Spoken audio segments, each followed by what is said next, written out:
Ναι, αλλά πρέπει να είναι και ο Άντριου. Ή ελάτε με τον Άντριου, καθίστε κάπου εδώ στο πάνω. Ελάτε προς τα εδώ, έλα Άντριου. Άντριου, come, join us. Join us.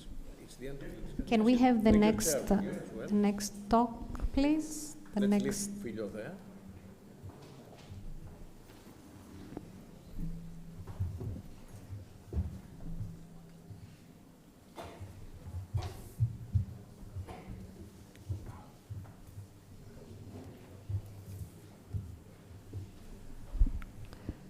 Can we have the next talk? I have given the presentation, yes. Thank you.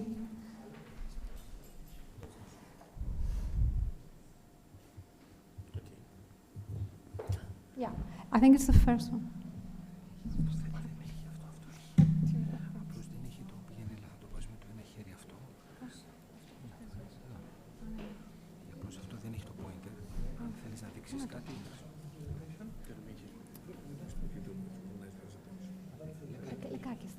The first one, yes. Lekakis is my name, thanks.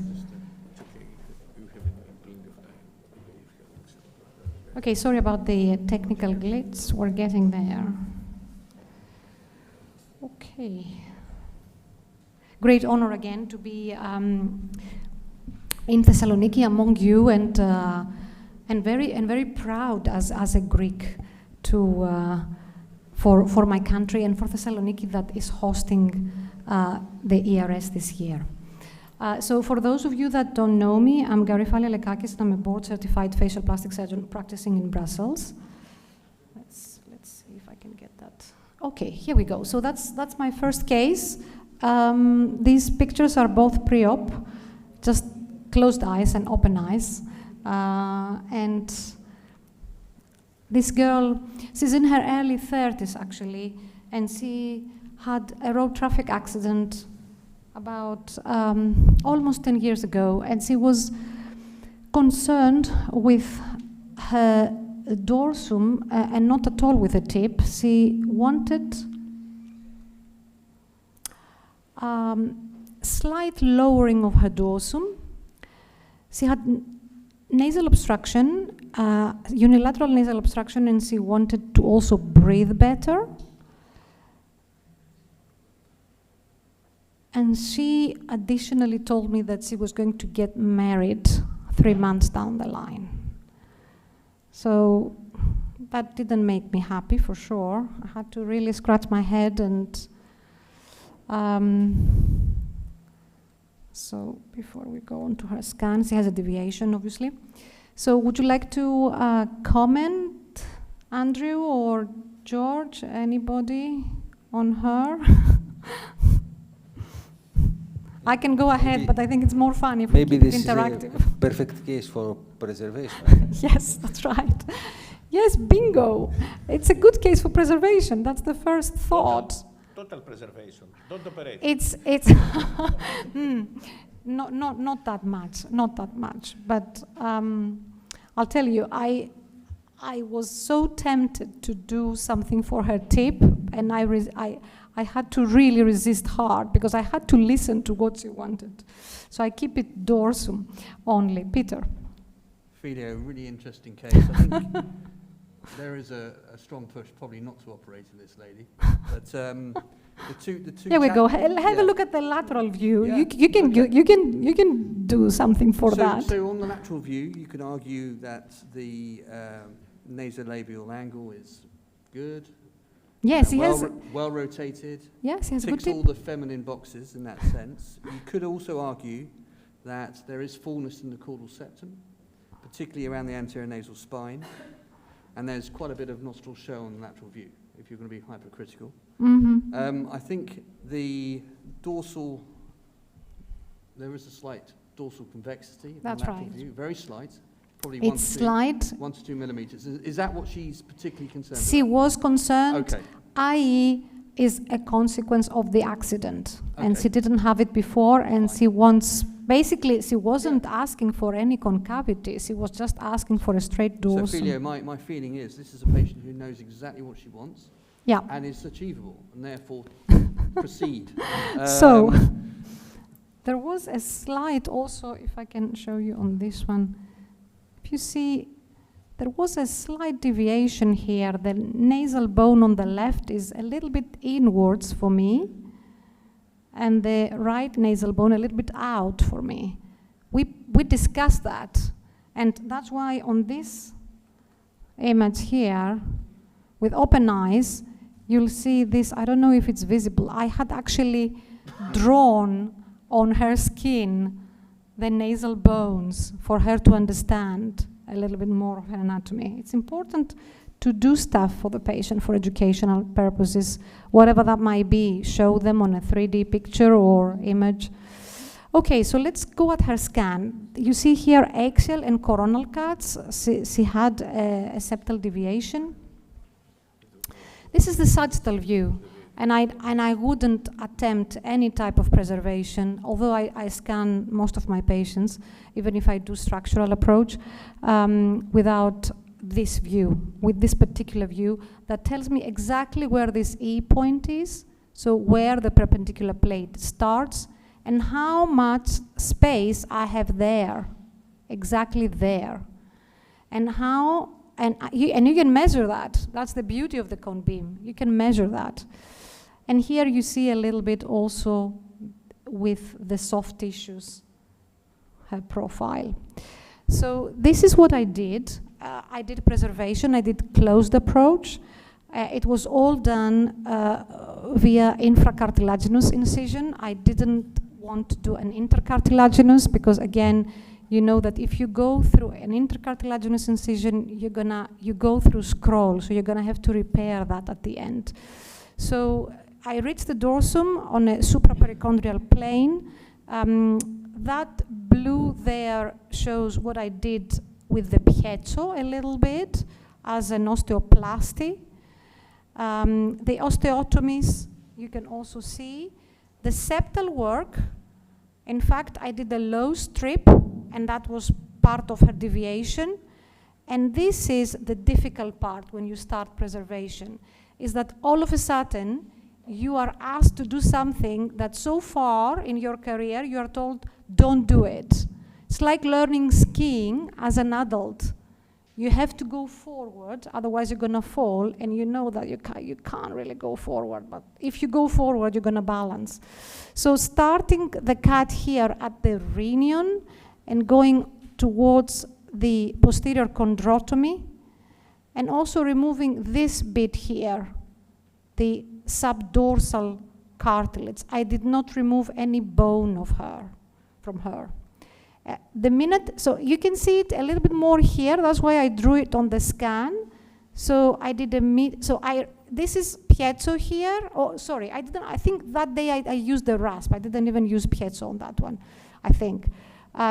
So this bone I wanted to come out a bit, so I did a medial oblique, and an out fracture, and a medial oblique, and an in fracture, just to give it more symmetry, okay?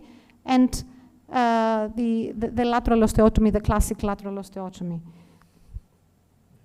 And this is, again, the subdorsal cartilage I removed. So this is her on the table, and this is at the end of the procedure. Shorter surgery, that's for sure. So she is 6 months out. So I don't have, I only operated on her in March. I don't have more recent pictures to show you. We'll perhaps on another meeting again. And this is what she looks like now. The 3/4 view, the profile, 3/4 view.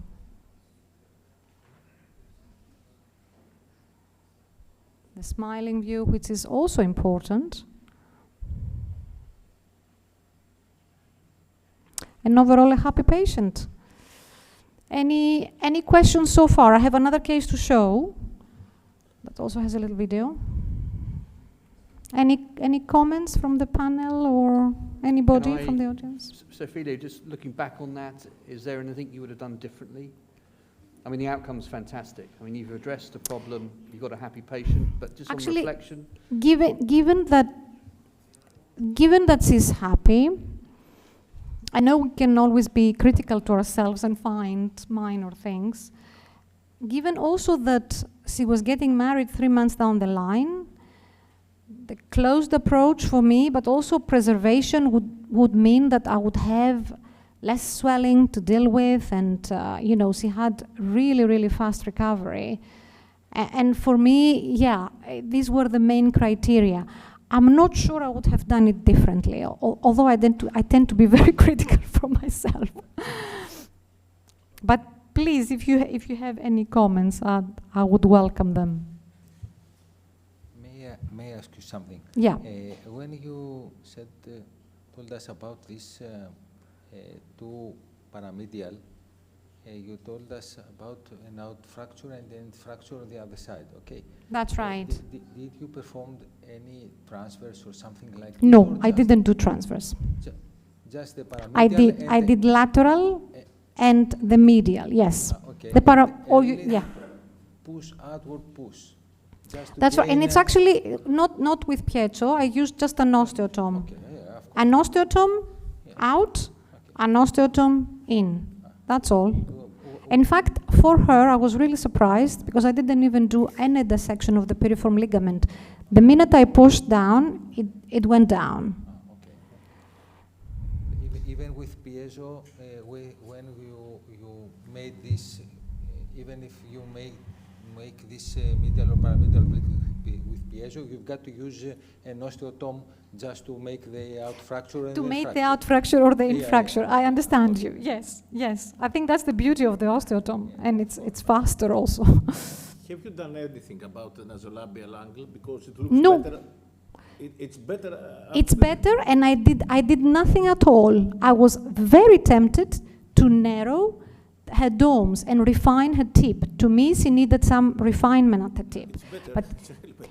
it's better, and it was a closed approach. I didn't open, I did not dissect. Pitangi is totally preserved, because I had to open a window, and Pitangi is totally preserved, and I went infracartilaginous, and I accessed her dorsum like that. No, I didn't do anything on the tip. Okay, less is more. Yes, please.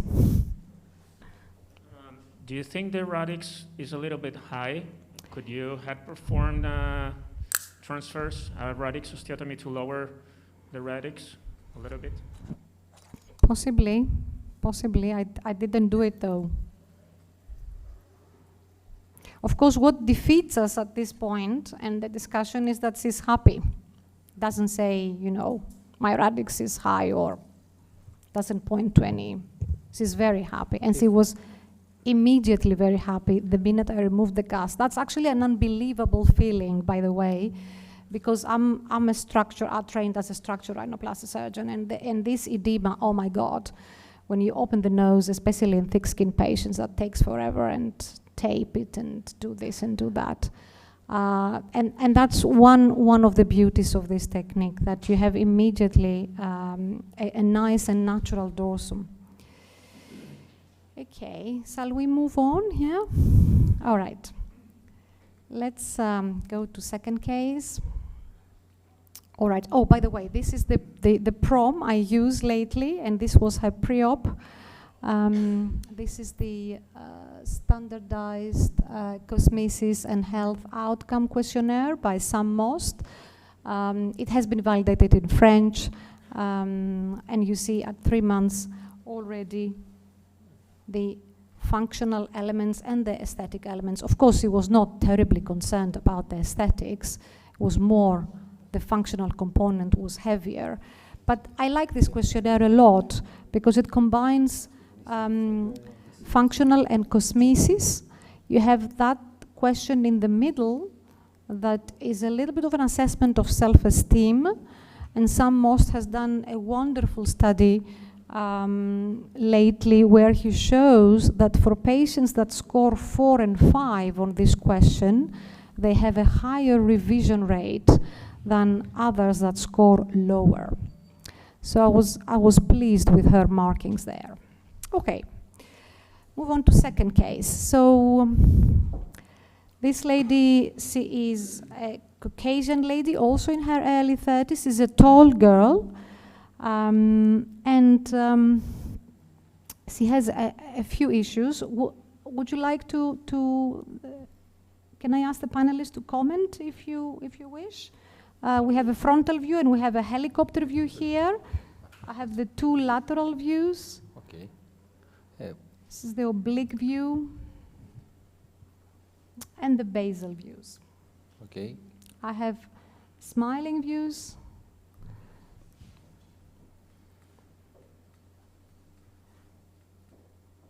Okay. This is better. Yes. Okay. I think that, of course, we can. Did she has any kind of breathing problems? Yes, thank you. She had breathing problems and she had a deviated septum. I'm sorry, I don't have a scan for her to show you, but there was a deviation. There was a deviation to the left side, and there was also a high deviation all the way to perpendicular plate and vomer. When I disarticulated her septum, all that low strip, it was also a lot of bone that came out to improve her airway on the left. Yeah, she had nasal obstruction and deviated septum to the degree that she was also suffering from recurrent rhinosinusitis because of that. But she had serious aesthetic concerns, this girl. Huh? Okay. And did she had any kind of collapse? There was no collapse. There was no alar collapse, but she has, you see from the basal view, that she has really, really narrow and slit-like nostrils and wide foot plates, columella there. So I think that this contributes a little bit to her breathing problem, but there was no collapse. Okay. And during smiling, I saw that there was no nothing that went down. So the tip goes a little bit more down, of course. A little bit back. There's a depressor nasi septi which is active. Has a little bit protuberance of the anterior occlusion problems. spine. Yes, Yeah. some occlusion problems, yes. But of course, yes, yes, Peter. Shall yes. I add? Yeah, so if you just go on just the front view for a second. Yes. So on general inspection, you know, there is a general shift to the right. That's right. That's right. That's and the upper middle third. There's that's right. That's her main. That's the number one reason she's in front of me. She has an axis deviation and she doesn't like it. And you could argue that the right nasal bone is more vertical than the left. There's more of a horizontalness to the left nasal bone, hence a shadow differentiation. What's interesting about this lady is her tip doesn't fall onto the philtrum, which is the That's problem, right. right? And as a result, the tip is also pointing. So you see, the philtrum is here and her tip is there. That's probably in keeping with her anterior nasal spine. That's also, right. Right. So quite a complex. Actually, I had to place her septum at the end. I had to place it, the posterior septal angle, to the left of the anterior nasal spine. Yeah. Among other things, in order to give an impression that she is a bit straighter. You had to gain a lot of space. Yeah. To move a lot. Yeah. A lot. Okay, so she doesn't like the hump. She wants a better dorsum on the profile. She's a tall girl, huh? And of course, you know, you see her skin, you see that redness there? I don't know whether she didn't have any diagnosis, but when you see these things and thick skin, it's always, there is rosacea going about, undiagnosed, all sorts of things. She had a lot of swelling postoperatively. You're going to see I have 6 months post-op pictures and she's still swollen. Okay, so let's move on. So this is what I did, and essentially it was this girl, for me, I tried preservation because I wasn't so happy when I was dealing with the axis deviation and doing the standard osteotomies that we all know, open book, the different osteotomies that we do from one side to the other. I wanted to perform a letdown, and this was the reason I decided to do preservation of her, on her. So essentially the letdown is that we remove a piece of bone, and I had to remove that piece of bone from the left side because the nose was deviated to the right in order to create space to shift the nose to the left, okay? So this time I had the piezo. I think I have a little video. So I did sagittal osteotomies as Göksel has taught us, Göksel Abdulkadir, and I did a double osteotomy here, and I removed Webster's triangle, and of course, and more than that, and bone cephalically to it. The blue here is my osteoplasty, and the osteotomy on the other side. The osteotomies were low to low and transverse, but I left that area intact. So she's not fully osteotomized, but that area was small, was something like in width 4 millimeters, not more than that. You see here the septal work, once again, starting from the rhinion and going all the way to the floor. This was the disarticulation, removing low septal strip, removing a lot of vomer. This is the subdorsal resection. This is the ballerina maneuver we talked earlier, the dissection between upper lateral and piriform aperture. The tip, I didn't do much for her tip, essentially, although I opened the nose, I put a columella strut, and I left the domes as they were, no still, nothing. I think, you know, if anything, this girl was looking for some degree of deep projection, but of course, I hadn't promised her a great deal of deep projection because we all know that the skin is a limitation. So, measuring on the table from the midline, you see the difference between the distance between the piriform aperture being a lot bigger on the non-deviated side, and this gives you the indication which area you're going to go with your piezo or with your osteotom if you are skilled enough to do it. I find that bit difficult without the piezo, and where you need to remove bone in order to shift the nose to the other side. Maybe a little video if that plays. Okay.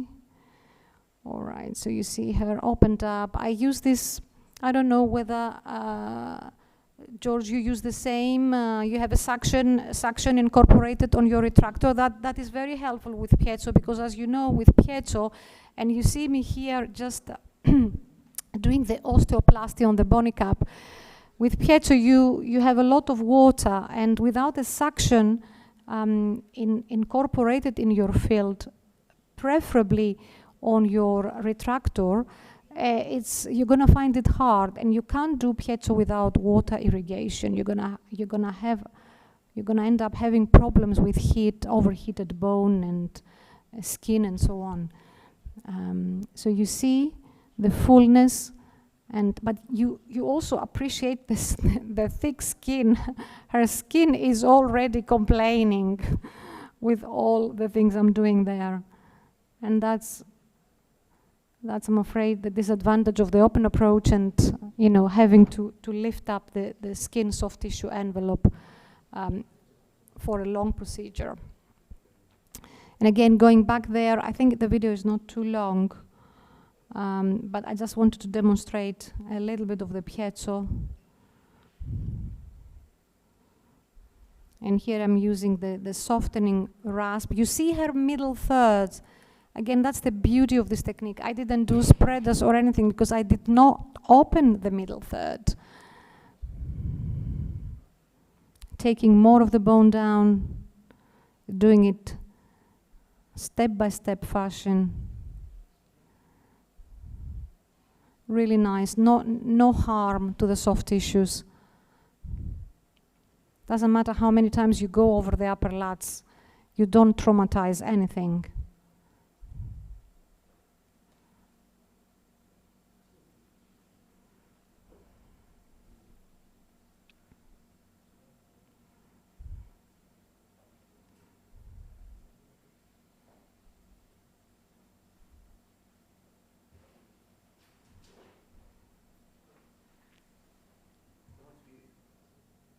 Is it? Thank you. It's a camera that I have on my headlight, so I was wondering how the view was. But you can see now that it's a little bit smoother, and you continue like that. All right, let's move on. So here she is at 6 months. Still swollen, straighter. Yeah, the tip is a little bit more aligned with her philtrum.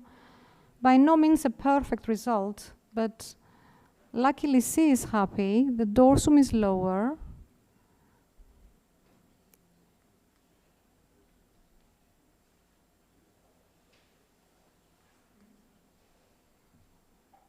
Smoother contour on the three-quarter view. The helicopter view, which is more revealing for the axis deviation, and the smiling view. And I think I'm done. Any questions? Any comments? That's another smile. Lovely result. I think I see your point about the redness of skin. Yeah. It's the one thing you can't control.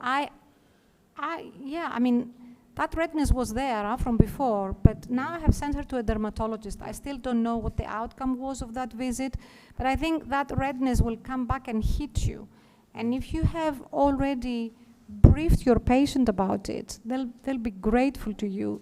Patients with aesthetic considerations want to know more about their skin. They ask about the skin. This lady was emailing me what special diet she can follow to reduce edema post-surgery. There is an argument also, if you're unhappy with the skin pre-op, is to send them to a dermatologist. Absolutely. So Roaccutane, for example, Absolutely. plays a role in... Absolutely, and I give them topical sometimes if they have concerns about the oral in relation to future pregnancy. I send them to dermatologist.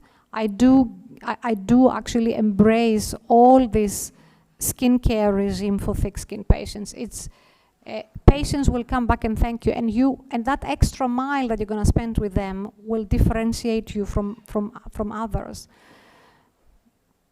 Any questions? I can see that you gained a lot of deprojection from the... Yes, I didn't do anything to the tip again. Did not change her, did not resect, no overlap, none of that. Her alar cartilages were weak in as if, in consistency. I didn't want to do much. Luckily, I think she's redraping well, but I hope she will redrape even better because she's not there yet. You see on the frontal view that there is still edema. I mean, the only other thing, and I hope that doesn't mislead you, is that she had some lip filler. That's the only other thing post-operatively. You see her lips are different. But other than that, yeah. As I said, yeah. Okay. Okay. Thank you very much. Thank you, Phillio.